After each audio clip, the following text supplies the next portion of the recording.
పర్యావరణ పరిరక్షణకు మట్టి వినాయక విగ్రహాలనే పూజిద్దాం. గుండపు నాగేశ్వరరావు.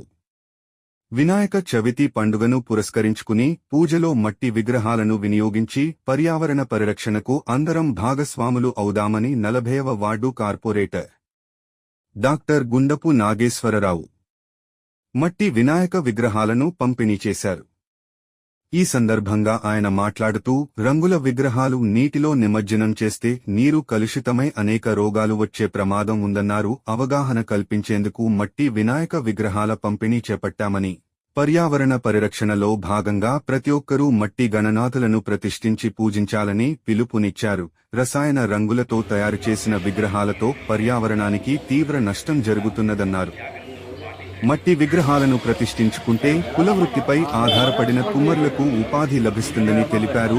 ఈ కార్యక్రమంలో మహేష్, వర్మ, తాతబాబు, సూరి, రాజు, బైరాగి, కిషోర్, హరి, సూరి సత్యం, సందీప్, గణేష్, వెంకటేష్, శ్రీను, కోటి, సత్తిబాబు, జోగినాయుడు తదితరులు పాల్గొన్నారు.